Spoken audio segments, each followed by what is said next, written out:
नमस्कार साथियों, आज मैं लेके आया हूँ जीएस का पोर्शन। इसमें हम देखेंगे भारत के प्रमुख दर्रे। भारत के प्रमुख दर्रों से 1 से 2 क्वेश्चन हर परीक्षा में पूछे जाते हैं। यूपी टेट के लिए बहुत ही खास होने वाला है ये, क्योंकि जीएस के अंतर्गत लगभग 2 से 3 प्रश्न यहाँ से आने की संभावना रहती है। तो आपने चैनल को सब्सक्राइब नहीं किया तो चैनल को सब्सक्राइब कर लें। देखते हैं, भारत के प्रमुख दर्रों की बात करें तो लद्दाख में हमारा पड़ता है काराकोरम दर्रा, खारदुंगला, जोजिला, चांगला, तांगलांगला। उसके बाद जम्मू कश्मीर में पड़ता है बनिहाल दर्रा, पीर पंजाल दर्रा, बुर्जिल दर्रा, अगिल दर्रा। उसके बाद उत्तराखंड में हिमाचल का देख लेते हैं। हिमाचल में रोहतांगला, सिपकिला, बारालाचाला और कुंजुम दर्रा। उत्तराखंड में लिफलेक, माना, नीत, मुलिंगला। सिक्किम में नाथुला, जलेपला, डोनकियाला। ला का मतलब होता है दर्रा। अरुणाचल में बोमडीला, सोला, दिफू और पामसाऊ। उसके बाद एक और पता यांग्याप। महाराष्ट्र में थालघाट, भोरघाट और केरल और तमिलनाडु में पालघाट, सेनकोट्टा। ये प्रमुख भारत के दर्रे हो गए, इसको आप देख लीजिए। अब इनके बारे में डिटेल में देखते हैं। दर्रा होता क्या है? तो पर्वतीय क्षेत्रों के बीच से स्थित एक प्राकृतिक गैप या निचले हिस्सों को दर्रा कहा जाता है। जहाँ से दो पर्वतों के बीच में जो रास्ता होता है, जहाँ से आवागमन होता है, उसको दर्रा बोलते हैं। आवागमन के लिए प्राकृतिक मार्ग होता है। ये नदियों द्वारा निर्मित होता है। नदियाँ थोड़ा सा रास्ता मिलता है, वहाँ से निकलती हैं तो धीरे धीरे उसकी घिसाई होती जाती है। पहाड़ पर्वत कटते लुढ़कते जाते हैं, वहाँ पे रास्ता बन जाता है, उसको दर्रा कहते हैं। व्यापार और सैन्य गतिविधियों हेतु महत्वपूर्ण। व्यापार के लिए आने जाने के लिए, सैन्य गतिविधियों, हमारे सैनिकों के लिए आने जाने के लिए भी रास्ता दर्रा देता है। लद्दाख केंद्र शासित प्रदेश भारत के सबसे ऊंचे और सामरिक रूप से महत्वपूर्ण दर्रों का घर है। लद्दाख में सबसे ज़्यादा दर्रे हैं। क्षेत्रीय महत्व क्या है? चीन और पाकिस्तान के साथ सीमा साझा करता है। दर्रों के द्वारा हम आवागमन कर सकते हैं इधर से उधर। काराकोरम और लद्दाख पर्वत श्रेणियों का विस्तार है। दर्रों में प्राचीन सिल्क रूट का हिस्सा है, ऊंचे दर्रों की भूमि। इसमें देखते हैं काराकोरम दर्रा जो लद्दाख में पड़ता है। भारत और चीन सिंजियांग के बीच सबसे महत्वपूर्ण प्राचीन मार्ग है। ये सबसे महत्वपूर्ण प्राचीन मार्ग है। काराकोरम श्रेणी में स्थित भारत का सबसे उत्तरी दर्रा है काराकोरम। अत्यधिक ऊंचाई के कारण यहाँ वनस्पति का अभाव है। लद्दाख क्षेत्र को शीत मरुस्थल बोला जाता है। विश्व का सबसे ठंडा मरुस्थल लद्दाख को बोला जाता है। यहाँ पूरे वर्ष बर्फ जमी रहती है और पेड़ पौधों का यहाँ पे अभाव है। जोजिला ऊंचाई इसकी 3528 किलोमीटर है। ये श्रीनगर को लेह से जोड़ता है। सर्दियों में अत्यधिक बर्फबारी के कारण बंद हो जाता है। जो जिला दर्रा है, सर्दियों में अत्यधिक बर्फबारी होती है तो पूरा बंद हो जाता है, ढक जाता है बर्फ से। पहाड़ों के बराबर तक बर्फ इकट्ठी हो जाती है। बीआरओ यानी कि बॉर्डर रोड ऑर्गेनाइजेशन द्वारा निर्मित जोजिला टनल का एक कार्य प्रगति पर है और ये इसी दर्रे से होकर बनाया जा रहा है, इसी के पास में। चांगला ऊंचाई है 5360 मीटर। लेह को पेंगोंग तसो झील से जोड़ता है।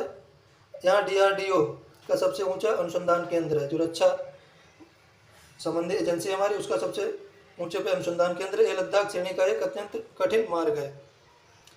तो इससे पहले हमने देखा था काराकोरम श्रेणी का दर्रा, ये चांगला लद्दाख श्रेणी में पड़ता है। ये भी लद्दाख में ही पड़ता है।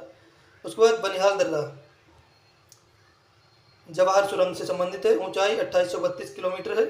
2832 मीटर है, किलोमीटर नहीं, सॉरी, इससे पहले मैंने किलोमीटर बोल दिया, उसको मीटर समझे। जम्मू को श्रीनगर से जोड़ता है। पीर पंजाल श्रेणी में प्रसिद्ध जवाहर सुरंग यहीं पर इसी दर्रे के पास में।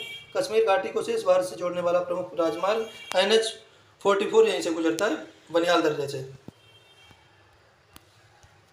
अब देखते हैं पीर पंजाल दर्रा। क्षेत्र जम्मू और कश्मीर में पड़ता है। ये मुगल रोड का हिस्सा है जो राजौरी और पुंछ को श्रीनगर से जोड़ता है। विभाजन से पहले कश्मीर घाटी का मुख्य प्रवेश मार्ग था। ये जाड़ों के समय भारी हिमपात के कारण बंद हो जाता है। ये भी जाड़ों के समय यानी कि सर्दी के समय हिमपात के कारण बंद हो जाता है, बर्फ से ढक जाता है, पूरा बंद हो जाता है, मार्ग अवरुद्ध हो जाता है। रोहतांगला ऊंचाई है 3978 मीटर। ये अटल टनल यहीं से बन रही है। कुल्लू घाटी को लाहौल और स्पीति घाटी से जोड़ता है। ये हिमाचल प्रदेश में पड़ता है। अटल सुरंग के निर्माण के बाद अब ये मार्ग सालों भर खुला रहेगा। अटल टनल बन गया है तो ये मार्ग अब खुला रहता है, पहले बंद हो जाता था। पर्यटन की दृष्टि से भारत का सबसे लोकप्रिय दर्रा है। यहाँ से सबसे ज़्यादा आवागमन होता है। बारालाचाला हिमाचल प्रदेश में पड़ता है। 4890 मीटर इसकी ऊंचाई है। हिमाचल प्रदेश को लेह लद्दाख से जोड़ता है। यहाँ से चंद्र और भागा नदियाँ चिनाब नदी का स्रोत जो निकलती हैं। मनाली लेह राजमार्ग को एक अत्यंत महत्वपूर्ण हिस्सा है ये। उसके बाद शिव किला 3930 मीटर। ये सतलुज नदी इसी दर्जे से तिब्बत से भारत में प्रवेश करती है। ये भी हिमाचल प्रदेश में पड़ता है। भारत और चीन के बीच एक प्रमुख सीमा व्यापार केंद्र है। हिमाचल प्रदेश के किन्नौर जिले में स्थित है ये शिव किला दर्रा। लिपुलेख दर्रा 5334 मीटर इसकी ऊंचाई है। कैलाश मानसरोवर यात्रा के लिए प्रमुख मार्ग माना जाता है लिपुलेख दर्रा। भारत, चीन और नेपाल का त्रिकोणीय संगम यहीं पे है। भारत और चीन के बीच पहला आधिकारिक व्यापारिक मार्ग लिपुलेख दर्रा है। माना दर्रा, माना नीति, ये उत्तराखंड में पड़ते हैं। ऊंचाई 5610 मीटर। उत्तराखंड के बद्रीनाथ के उत्तर में स्थित है। भारत और तिब्बत की सीमा पर स्थित इसका अंतिम बिंदु है। दुनिया के सबसे ऊंचे वाहन चलाने योग्य मार्गों में से एक है माना दर्रा। नाथुला सिक्किम तिब्बत सीमा पर पड़ता है। नाथुला दर्रा कहाँ पड़ता है? सिक्किम में। 1962 के युद्ध के बाद 2006 में व्यापार हेतु पुनः खोला गया। 1962 के युद्ध के बाद इसको बंद कर दिया गया था। 2006 में इसको पुनः खोला गया। प्राचीन सिल्क मार्ग की महत्वपूर्ण शाखा, यहाँ से सिल्क का व्यापार होता था। सामरिक दृष्टि से अत्यंत संवेदनशील भारतीय सेना का क्षेत्र माना जाता है लिपुलेख दर्रा, नाथुला दर्रा। उसके बाद देखते हैं जेलेपला, सिक्किम में पड़ता है, तिब्बत के बॉर्डर पे। चुंबी घाटी से होकर गुजरता है, लासा को भारत से जोड़ता है। तीस्ता नदी द्वारा निर्मित प्राकृतिक घाटी है ये। नाथुला के पास स्थित एक और महत्वपूर्ण दर्रा जो कि जेलेपला है, सिक्किम में पड़ता है। अरुणाचल प्रदेश में पड़ता है बोमडीला। अरुणाचल प्रदेश को तिब्बत लासा से जोड़ता है। लासा पड़ता है तिब्बत में। 1962 के भारत चीन युद्ध के दौरान ये रण क्षेत्र रहा था। यहीं पे भारत चीन का युद्ध हुआ था। तवांग मठ जाने के लिए इसी दर्रे से होकर गुजरना पड़ता है। सेला दर्रा, ऊंचाई है 4170 मीटर। तवांग का प्रवेश द्वार माना जाता है सेला दर्रा को। तवांग ये तिब्बत का क्षेत्र पड़ता है। यहाँ की सेला झील सर्दियों में पूरी तरह जम जाती है। BRO बॉर्डर रोड ऑर्गेनाइजेशन द्वारा यहाँ सेला टनल का निर्माण किया गया है। सेला दर्रा के पास सेला टनल का निर्माण, टनल मतलब सुरंग। अब देखते हैं कुछ खास तथ्य। थालघाट दक्षिण भारत के दर्रे, मुंबई को नासिक से जोड़ता है। जो थालघाट दर्रा है मुंबई को नासिक से जोड़ता है। ये पश्चिमी घाट का दर्रा है। भोरघाट मुंबई को पुणे से जोड़ता है और चेन्नई से जोड़ता है।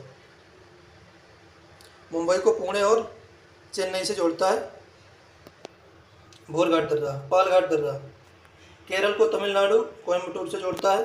सेनकोट्टा तिरुवनंतपुरम को मदुरई से जोड़ता है।